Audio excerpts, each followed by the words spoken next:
Aos Hebreus, nós não sabemos quem foi o autor da carta aos Hebreus, preciosa carta, capítulo 12, do verso 1 ao verso 4, e por favor, por gentileza, mantenham as Bíblias abertas, a nossa exposição vai passear por esses 3 versículos, não 4, capítulo 12, de 1 a 3, deixem suas Bíblias abertas aí, por favor.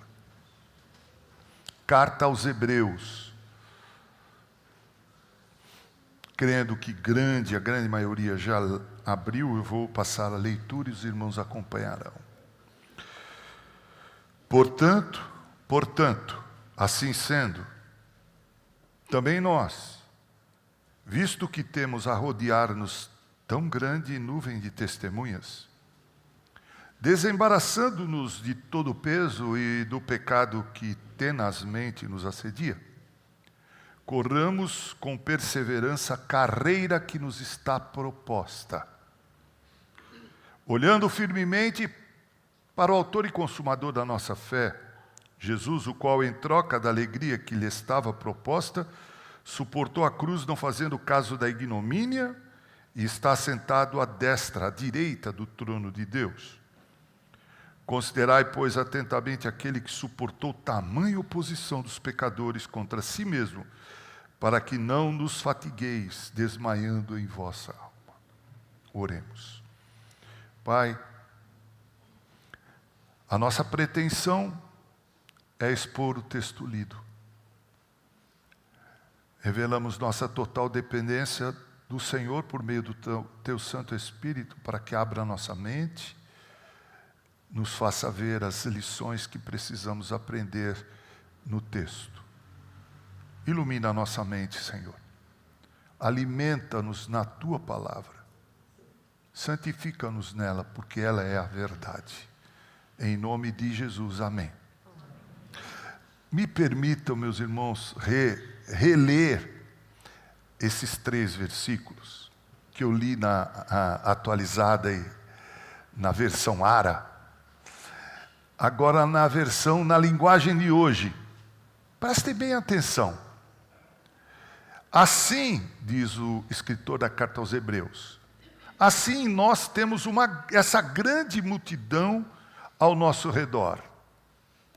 Portanto, deixemos de lado tudo que nos atrapalha e o pecado que se agarra firmemente em nós e continuemos a correr, sem desanimar, a corrida marcada para nós. Conservemos os nossos olhos fixos em Jesus, pois é por meio dele que a nossa fé começa e é ele quem a aperfeiçoa. Ele não deixou que a cruz fizesse com que ele desistisse.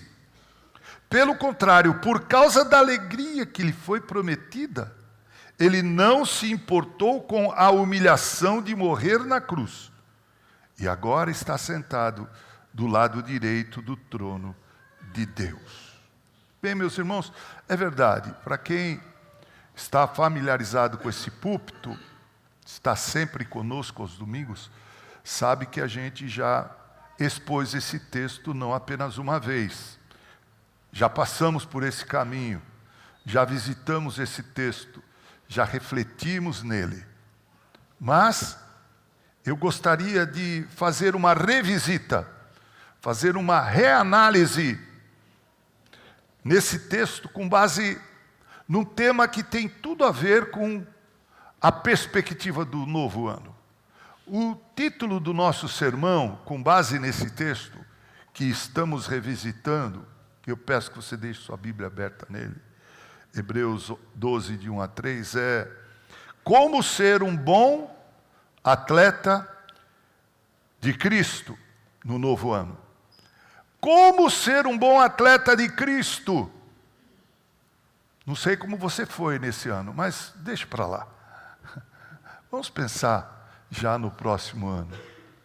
Como ser no próximo ano um bom atleta de Cristo? Você percebeu que no início da leitura aparece uma palavra aí, uma cláusula, portanto, uma cláusula conclusiva?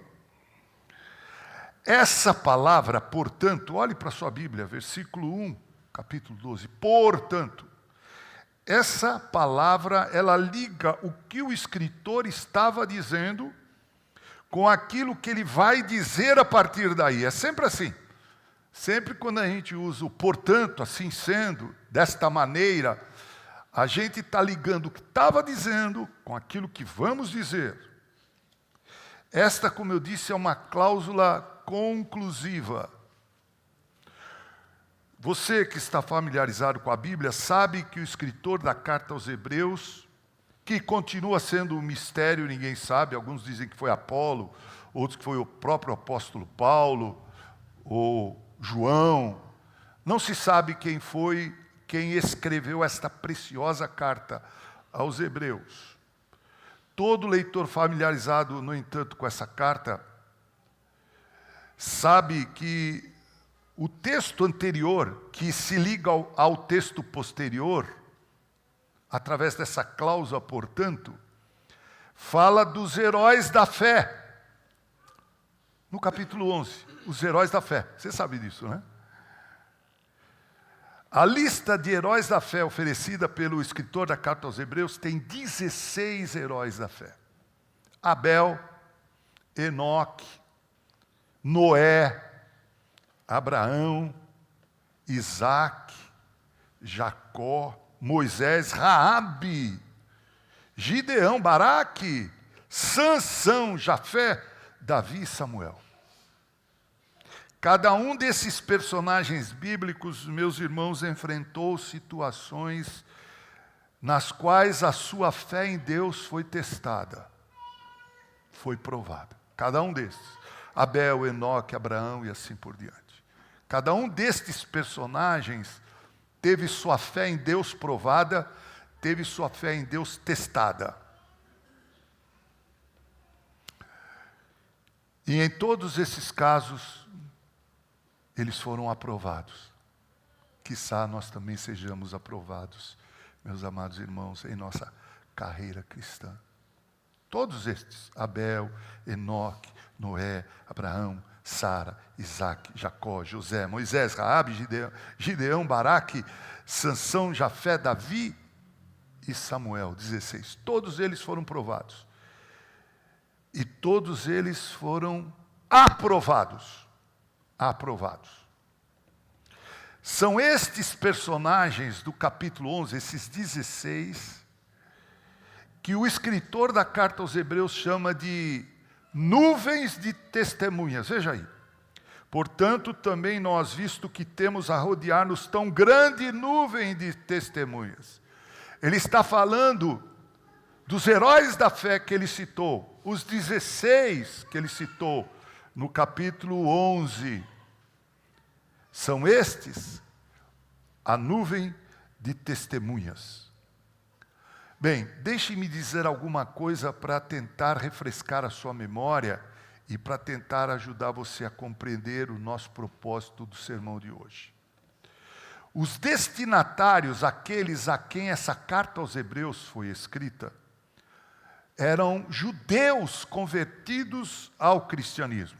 Por isso a carta aos Hebreus, como se disséssemos a carta aos judeus, ou a carta aos israelitas. Aqui está a carta aos Hebreus. Muito bem. Nós sabemos que havia muitos judeus que foram convertidos. É só você ler, por exemplo, Atos capítulo 2. A igreja cristã começou, em sua massacrante maioria, composta de judeus convertidos em Jerusalém ao cristianismo. Muito bem. Só que esses judeus convertidos ao cristianismo começaram a sofrer uma grande pressão dos judeus não convertidos. Quem é familiarizado com a Bíblia, por exemplo, com a leitura da carta de Paulo aos Gálatas, ou porventura também Atos 15, a primeira assembleia da igreja, a Assembleia de Jerusalém, sabe que os judeus não convertidos começaram a perseguir os gentios e também os judeus convertidos ao cristianismo. Então, o escritor da carta aos Hebreus escreve uma carta a esses judeus convertidos ao cristianismo, por quê? Porque, por sofrerem muita pressão, eles estavam voltando para o judaísmo, o que o escritor da carta aos Hebreus chama de apostasia. Ele diz isso é uma apostasia. Uma vez tendo crido em Cristo como Salvador, vocês não podem voltar atrás.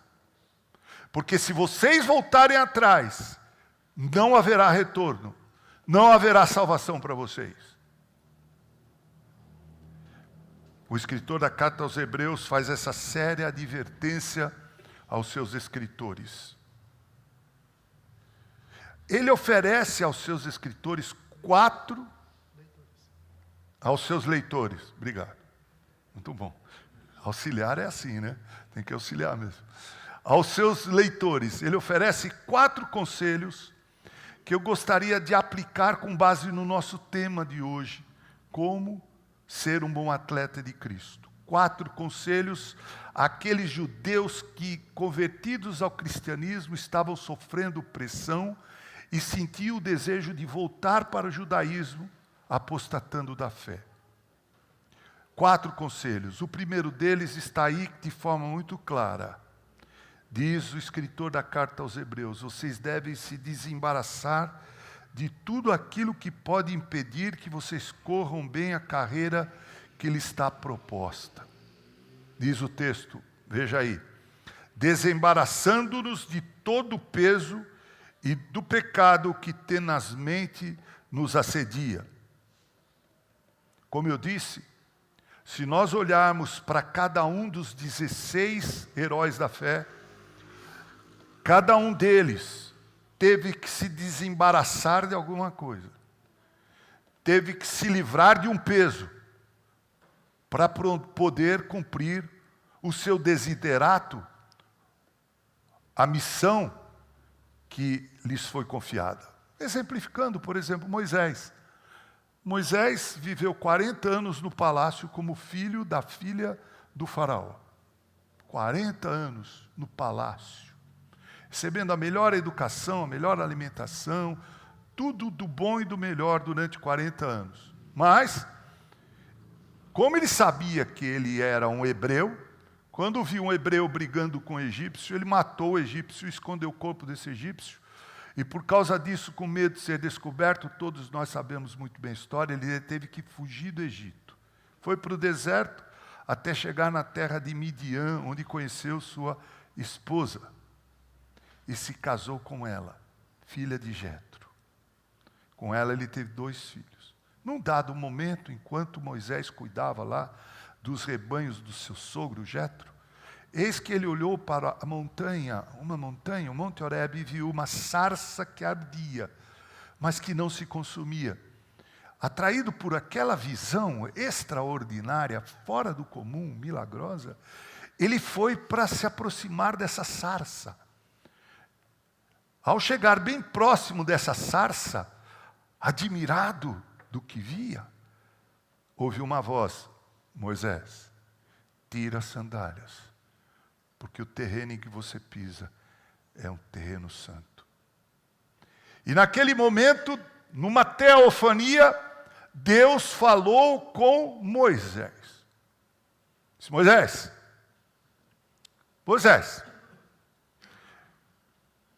eu comissiono você, eu chamo você para uma missão. Você tem uma carreira para correr. E essa é fácil. Voltar para o Egito. E tirar o meu povo do cativeiro egípcio. 430 anos aproximadamente. Volta lá, Moisés.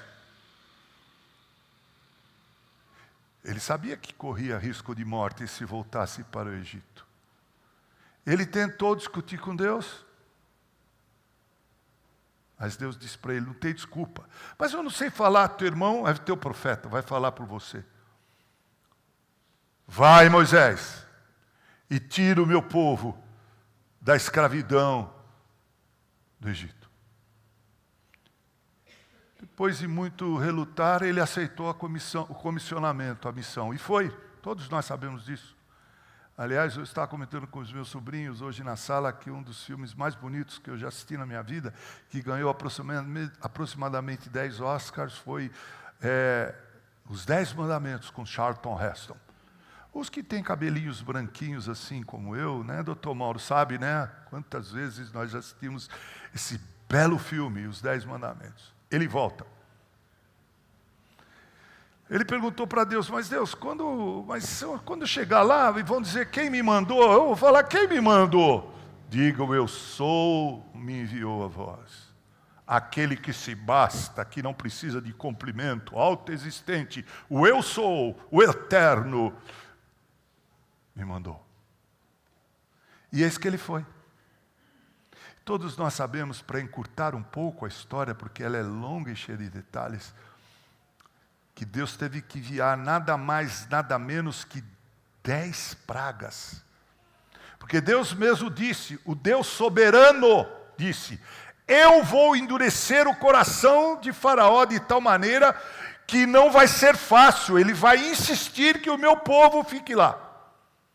Mas eu farei isso para punir o Egito por ter escravizado o meu povo por 430 anos. Esse é o Deus da Bíblia. E Deus mandou nada mais, nada menos do que 10 pragas. Se você ler todo esse quadro histórico, você vai ver quantas dificuldades atravessou Moisés e a sua fé foi provada. Quando ele tirou o povo do Egito, depois da morte dos primogênitos, a última praga, depois de ter caminhado por um tempo, ele se deparou nada mais, nada menos com o Mar Vermelho.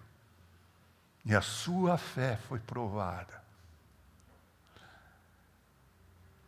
Ele disse, Senhor, e agora? Os exércitos do Egito vêm e vão nos aniquilar. Que eu faço? Deus disse, Moisés, toca com teu cajado na água, nas águas do Mar Vermelho. E as águas se abriram. Israel passou a seco. Atravessou até o outro lado. Os egípcios que vinham atrás pensaram que o milagre era para eles também, mas não era. O milagre era só para Israel, só para os hebreus. Sucumbiram, morreram todos afogados. O faraó voltou para o Egito, triste, porque os deuses do Egito jamais poderiam ter qualquer sucesso contra o único e verdadeiro Deus, aquele em que nós cremos. Moisés teve que fazer isso. Mas ele teve que se desembaraçar de muito peso. Primeiro, ele teve que deixar a sua família por um tempo. É interessante que o texto diz, desembaraçando-nos de todo o peso e do pecado. Duas coisas, peso e pecado. Nem sempre o peso é um pecado. Peso pode ser o nosso trabalho. Quantas pessoas negligenciam a obra de Deus, dando a desculpa de que estão trabalhando? Quantos? Ah, não, eu estou cansado demais, pastor. Né? Muitos não estão aqui, hoje a igreja está bem desfalcada, porque acham que durante todos os outros domingos do ano estiveram aqui. Então, vamos estender a festa, começar no dia 29, terminar no 31. Quando esse é dia do Senhor. E nós não o podemos negligenciar. Há muitos crentes que agora estão gemendo em camas de hospital, desejando estar aqui no lugar que muitos têm negligenciado. Quantos trabalham demais? E meus amados irmãos, a minha experiência mais atual da vida é de que não adianta acumularmos coisas, porque elas vão ficar e nós vamos embora. Quantos de nós trabalham demais? O escritor da carta aos Hebreus diz, olha, se vocês quiserem correr a corrida bem, a carreira que vos está proposta, se desembaraçem de todo o peso. Ninguém corre uma São Silvestre com uma mochila nas costas. E nem com uma vestimenta até os pés. Assistindo uma vez a corrida de São Silvestre, eu percebi que aqueles etíopes que sempre ganham, né? Eles são magérrimos, só tem carne e osso. Por quê? Porque eles têm que ser leves para correr com desenvoltura. Peso pode ser trabalho demais. Peso pode ser lazer. O lazer é, sob alguns aspectos, essencial. É bom ter um tempo de lazer, um tempo para nós, tempo para a família. Ainda bem que inventaram esse negócio de férias, né? Férias, você está esperando suas férias, dia 8 começa, né? Que beleza, hein? Você já percebeu que nos últimos dias, chegando próximo demora para chegar? Demora para chegar. É essencial o tempo de lazer. Todavia, se por causa do lazer, eu corro de domingo.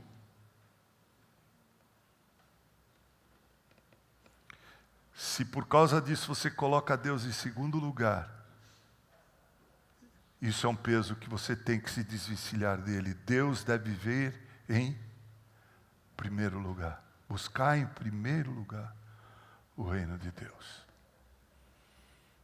Lazer às vezes é um peso. Veja que peso necessariamente não implica em pecado, como eu disse há pouco. Mas pode se constituir em algo impeditivo para você correr com desenvoltura a vida, a carreira cristã. Outro peso, peguei apenas 3 aqui, são as amizades. Ter amigos é muito bom. Ser amigo é excelente. Mas se a amizade com quem quer que seja te afasta de Deus, apesar de, na essência, a amizade não ser pecado, ela se torna um peso que impede você de andar com Cristo. Você já percebeu que você convida um camarada, um amigo de trabalho, uma amiga de trabalho, durante o ano todo para vir no culto à igreja, eles têm sempre uma desculpa? Você já percebeu que quando ele te convida para alguma coisa que não faz muito sentido para a vida cristã, você rapidinho aceita? Minha filha me mandou algo interessante essa semana, que eu traduzo em minhas palavras. A questão toda não é termos amigos não cristãos. A questão toda é sermos cristãos para esses amigos. Como eu tenho dito em outras oportunidades aqui, meus irmãos, inclusive você que nos assiste pelo YouTube, deixa eu dizer para você o seguinte: se o teu amigo não sabe que você é cristão, tem alguma coisa muito errada aí. Se teu amigo percebe que facilmente você se deixa levar pelo convite social dele, enquanto ele reluta em aceitar o convite espiritual que você lhe faz, tem alguma coisa errada aí. E deixa-me dizer uma coisa muito importante. Na verdade, não pode haver amizade entre o mundo e a igreja. O mundo e a igreja não são só diferentes um do outro. Eles são antagônicos, eles vivem em conflito, em guerra constante. Os valores deste mundo são diametralmente opostos aos valores de Deus. Então, o escritor da carta aos Hebreus diz: se você quiser correr bem, como um bom atleta de Cristo, você tem que se desembaraçar de todo pecado e de todo peso e de todo pecado. Aí ele vai falar de pecado. E aí é concupiscência. Essa é a ideia. Pecado, deixa-me traduzir aqui para vocês. Você já deve ter ouvido. Não terás outros deuses diante de mim. Deixa-me dar só um pitaco sobre isso. Você diz: eu não tenho ídolos em casa, eu não sou idólatra, mas há ídolos no coração. Há ídolos no coração. E eles impedem que marchemos firme e que corramos firme a carreira que nos está proposta. Às vezes, o Deus que está entre nós e o Deus verdadeiro é o próprio emprego, é o nosso carro, é o nosso patrimônio. Não farás para ti imagem de escultura. Nós não fazemos isso, nós somos reformados. Mas há imagens criadas no nosso coração. Não tomarás o nome do Senhor teu Deus em vão, e assim por diante. Se nós quisermos correr desembaraçadamente a carreira que nos está proposta, nós temos que nos livrar de todo o peso e de todo o pecado. Se você quiser ser um bom atleta de Cristo, não nos 365 metros do ano que começa, mas nos 365 dias do ano que começa, em breve, você tem que fazer um voto entre você com Deus mesmo. Não precisa pastor participar disso, presbítero participar disso. Você não precisa dizer para mais ninguém, é só colocar os seus joelhos no chão, como disse Jesus, se trancar no quarto e dizer: Senhor, a partir de hoje, tudo aquilo que é peso eu renuncio, tudo aquilo que é pecado eu não quero mais, eu quero uma vida santa, que eu quero correr com desenvoltura a carreira que o Senhor me deu para correr. Quero ser um bom atleta de Cristo. Segundo conselho, devemos correr com perseverança. Diz o texto: corramos com perseverança a carreira que nos está proposta. Não basta apenas se desvencilhar de todo o peso e do pecado. É preciso, afinal de contas, depois de ter feito isso, correr. A fé se desdobra em atos concretos, em fatos. Tiago diz que a fé sem obras, ela é... Então sai de onde você está. Toma uma atitude de ser um excelente aluno de escola dominical no próximo ano. Toma a decisão de vir de domingo, mesmo que esteja chovendo ou frio. Porque o domingo é o dia do Senhor. E é uma das formas visíveis da nossa fé. Tenho dito para algumas pessoas dessa igreja, e algumas entendem que eu sou muito duro, quando para o pai a igreja é uma opção, para o filho ela é desnecessária. Penso agora, exatamente agora, em quantas pessoas que deveriam estar aqui sentados no mesmo banco, pai, mãe e filhos, e não estão. E se você for ver, estão sem fazer nada, ou assistindo televisão. E nós não somos como a Cristã do Brasil, não, que impede de televisão. A gente diz: tem a televisão. Mas aquela coisa, ter televisão é uma coisa, a televisão ter você é outra. Está brincando com ele? Firme, ele firme. Tem uma anedotazinha, será que vale a pena contar? Posso me arriscar? Vou contar. Diz que o pastor começou a sentir falta de um senhor na igreja, que era assíduo na igreja. Será que eles vão rir no fim? Eu prometo, vocês vão rir, tá? Então ele perguntou para a esposa, falou: escuta, e o fulano de tal, não tem vindo mais à igreja? Aí a irmã não deu de rogada. Ela disse: pastor, depois que nós compramos a televisão, ele não sai da frente da televisão. Eu vou visitar esse camarada. E marcou um dia e foi visitar. Chegando, ele entrou pela cozinha, tinha uma porta que dava acesso à sala. Quando ele olhou lá, o irmão estava sentadinho, perna cruzada, cafezinho, assistindo o quê? Televisão. Aí o pastor olhou para ele, ele olhou para o pastor disse: firme, meu irmão. Ele: não, futebol. Eles riram, que ainda funciona essa piada da década de 80.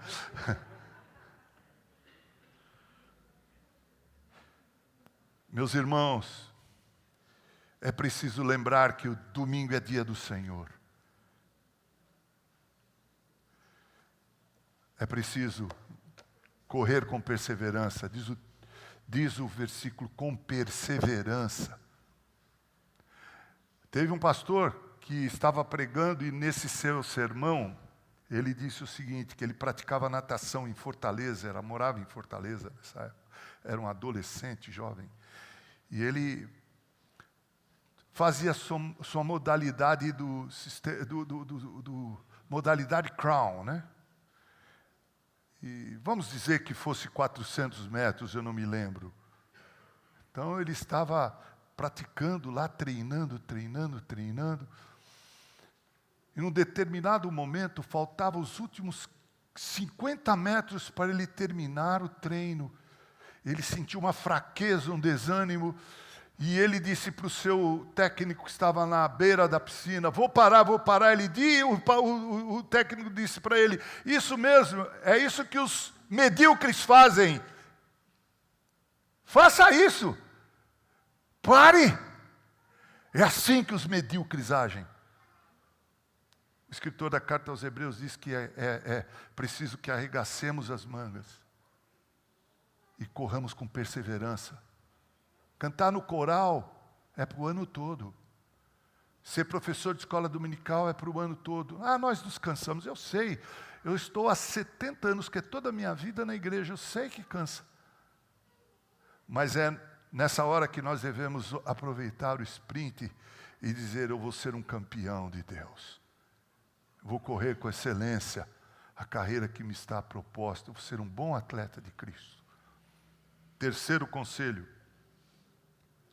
Devemos ficar firmes. Devemos olhar para Cristo. Nós não olhamos para o outro. Um dos erros nossos na igreja é olhar para o outro. Mas fulano não faz.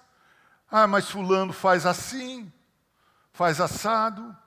Ou se não, o pior de todos os empecilhos, que é olhar para nós mesmos e nos deixarmos possuir pelo orgulho.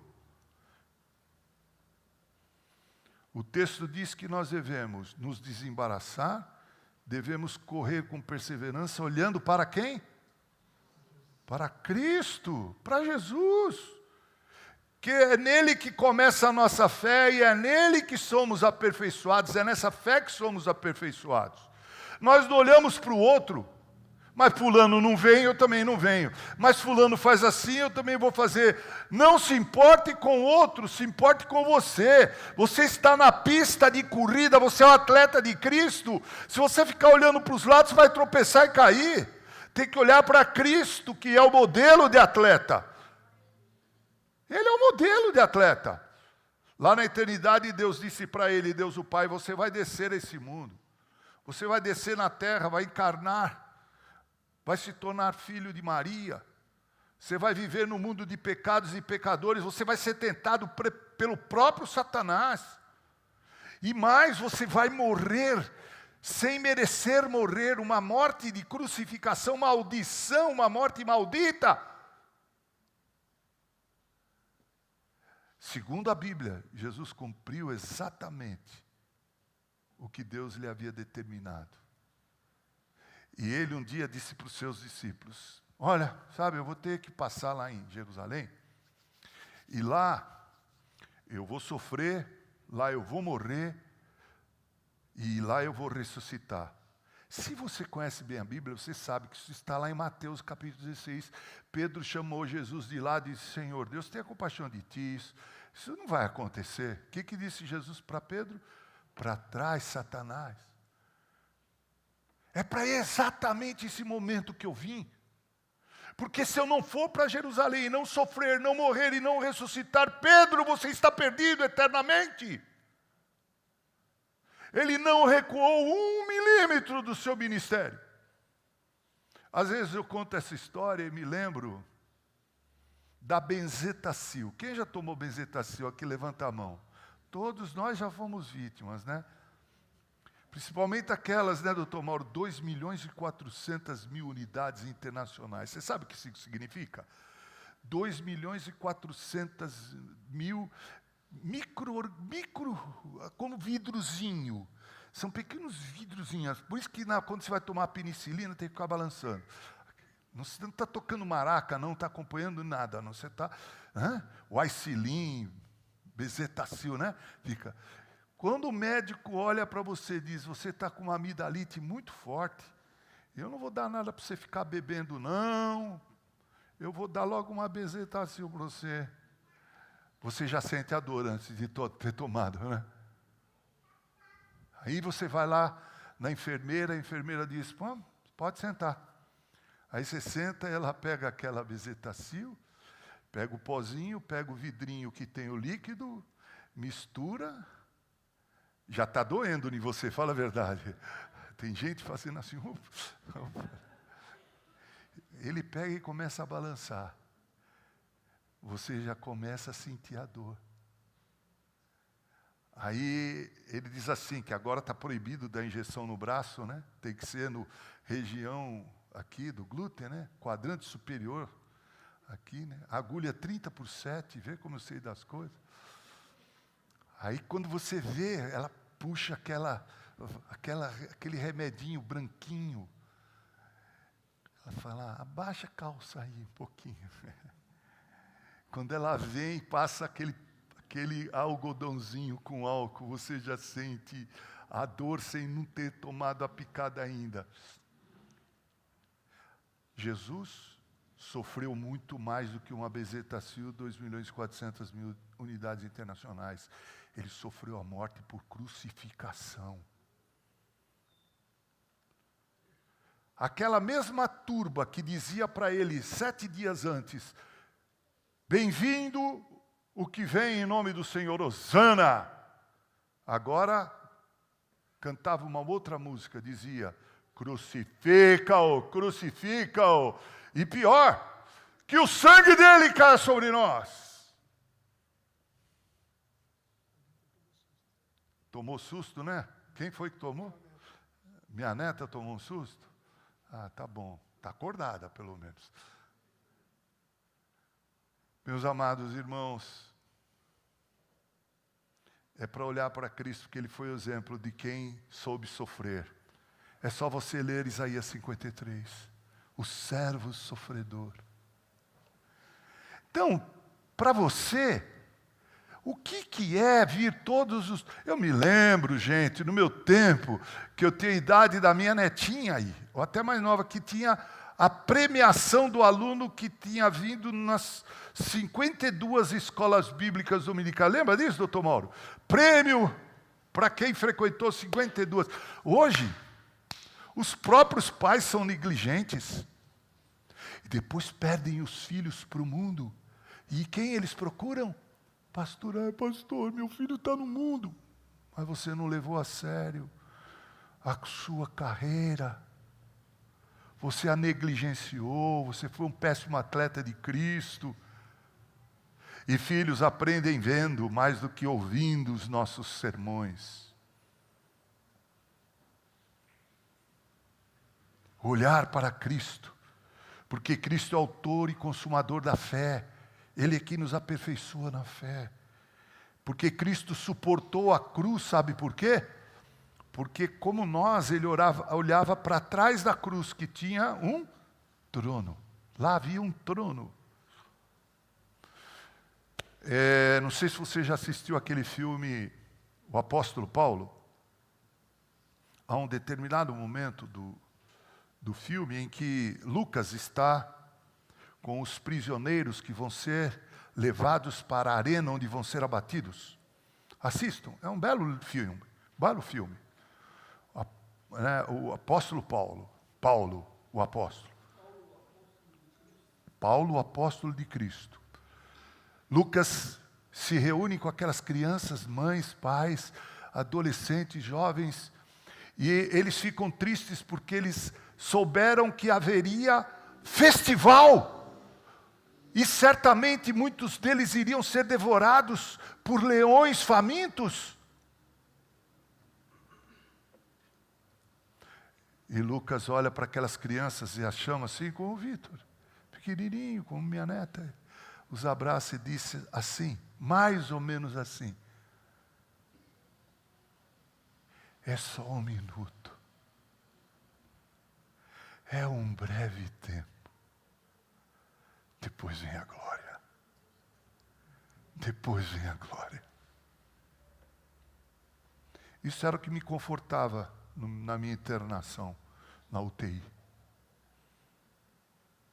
Eu dizia, puxa vida, essa vida é tão bela, como escreveu aquele cineasta.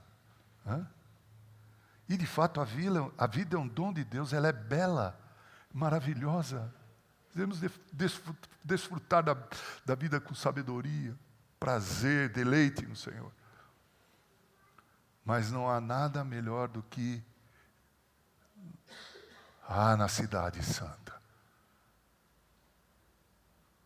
Como diz aquele belo hino, né? Jamais se mostrou ao mortal. Jamais. Apoiado no texto bíblico que diz que nem olhos viram, nem ouvidos ouviram o que o Senhor tem preparado para aqueles que o amam. Um breve momento.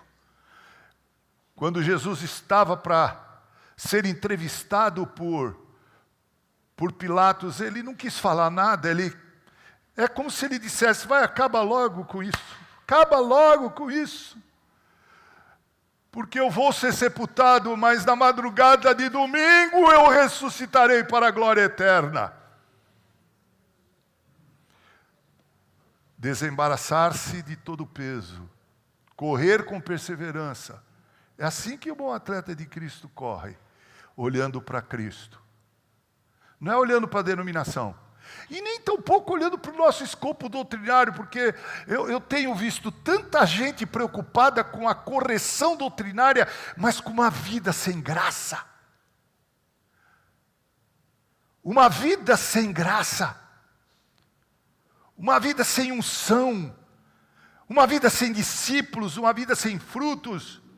De que adianta tanta teologia sem vida? A teologia é para produzir vida, porque teologia é Deus dentro da gente. Quarto conselho. Fiquem firmes, mesmo diante da oposição. Versículo 3. Considerai, pois, atentamente aquele que suportou tamanha oposição dos pecadores. Jesus mesmo disse, eu vou enviar vocês, e vocês vão ser como ovelhas no meio dos lobos. No Sermão do Monte, logo naquela parte das bem-aventuranças, ele diz, bem-aventurados sois vós, quando vos perseguirem, dizendo mentira sobre vocês por minha causa, regozijai-vos, exultai, porque é grande o vosso galardão, corram com perseverança. Meus irmãos, como é bom ter longevidade na igreja, mas também é doloroso.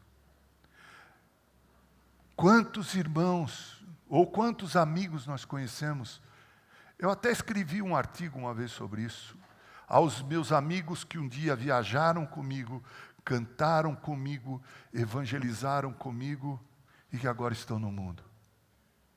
E pior que quando essa gente vai para o mundo, eles se enxafurdam no pior que há. Teve uma dessas moças que cantou comigo, nós formávamos um quarteto muito bonito, que de repente eu tive que ler essa pérola no Facebook. Até que enfim vou realizar o grande sonho da minha vida. Vou sair no carnaval na Vai-Vai. Que tristeza. Vai caminhando a passos largos para o inferno na Vai-Vai.